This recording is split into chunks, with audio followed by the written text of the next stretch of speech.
जय श्री कृष्णा। आपका दीक्षिखा के चैनल में स्वागत है। श्रीमद् भगवत गीता, प्रकृति, पुरुष तथा चेतना, अध्याय 13, भाग 10।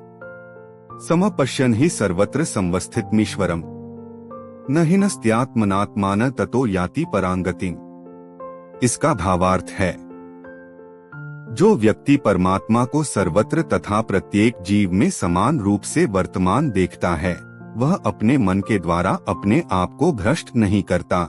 इस प्रकार वह दिव्य गंतव्य को प्राप्त करता है। इसका तात्पर्य है, जीव अपना भौतिक अस्तित्व स्वीकार करने के कारण अपने आध्यात्मिक अस्तित्व से पृथक हो गया है। किंतु यदि वह यह समझता है कि परमेश्वर अपने परमात्मा स्वरूप में सर्वत्र स्थित हैं, अर्थात यदि वह भगवान की उपस्थिति प्रत्येक वस्तु में देखता है, तो वह विघटनकारी मानसिकता से अपने आप को नीचे नहीं गिराता और इसलिए वह क्रमशः वैकुंठलोक की ओर बढ़ता जाता है।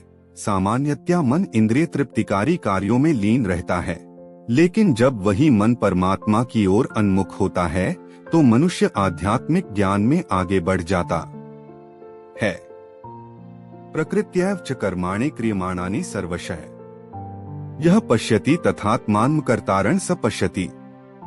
इसका भावार्थ है, जो यह देखता है कि सारे कार्य शरीर द्वारा संपन्न किए जाते हैं, जिसकी उत्पत्ति प्रकृति से हुई है, और जो देखता है कि आत्मा कुछ भी नहीं करता, वही यथार्थ में देखता है। इसका तात्पर्य है, यह शरीर परमात्मा के निर्देशानुसार प्रकृति द्वारा बनाया गया है और मनुष्य के शरीर के जितने भी कार्य संपन्न होते हैं, वे उसके द्वारा नहीं किए जाते। मनुष्य जो भी करता है, चाहे सुख के लिए करे या दुख के लिए, वह शारीरिक रचना के कारण उसे करने के लिए बाध्य होता है, लेकिन आत्मा इन शारीरिक कार्यों से विलग रहता है।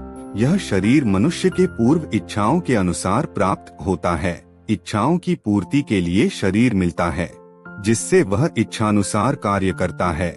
एक तरह से शरीर एक यंत्र है, जिसे परमेश्वर ने इच्छाओं की पूर्ति के लिए निर्मित किया है। इच्छाओं के कारण ही मनुष्य दुख भोगता है या सुख पाता है। जब जीव में यह दिव्य दृष्टि उत्पन्न हो जाती है, तो वह शारीरिक कार्यों से पृथक हो जाता है। जिसमें ऐसी दृष्टि आ जाती है, वही वास्तविक दृष्टा है। यदा भूतपैथक भावमेकस्थमनुपश्यति तत एव च विस्तारं ब्रह्मा संपद्यते तदा। इसका भावार्थ है, जब विवेकवान व्यक्ति विभिन्न भौतिक शरीरों के कारण विभिन्न स्वरूपों को देखना बंद कर देता है और यह देखता है कि किस प्रकार जीव सर्वत्र फैले हुए हैं, तो वह ब्रह्म बोध को प्राप्त होता है। इसका तात्पर्य है, जब मनुष्य यह देखता है कि विभिन्न जीवों के शरीर उस जीव की विभिन्न इच्छाओं के कारण उत्पन्न हुए हैं और वे आत्मा से किसी तरह संबद्ध नहीं हैं, तो वह वास्तव में देखता है।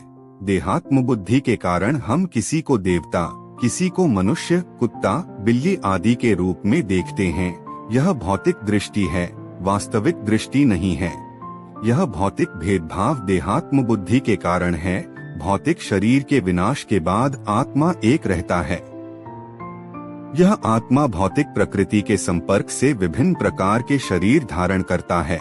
जब कोई इसे देख पाता है, तो उसे आध्यात्मिक दृष्टि प्राप्त होती है।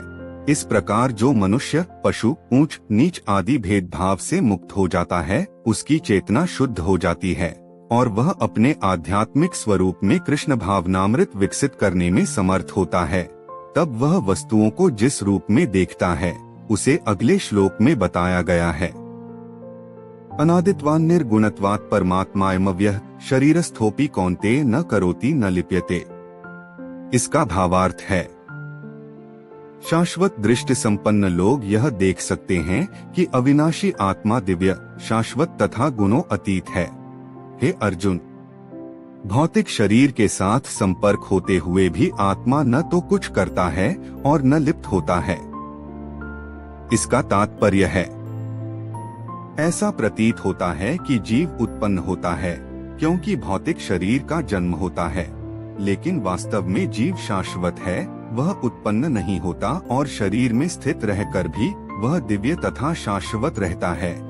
इस प्रकार वह विनष्ट नहीं किया जा सकता, वह स्वभाव से आनंदमय है। वह किसी भौतिक कार्य में प्रवृत्त नहीं होता, अतएव भौतिक शरीरों के साथ संपर्क होने से जो कार्य संपन्न होते हैं वे उसे लिप्त नहीं कर पाते। गीता का अगला अध्याय सुनने के लिए चैनल को लाइक, शेयर और सब्सक्राइब जरूर करें। धन्यवाद।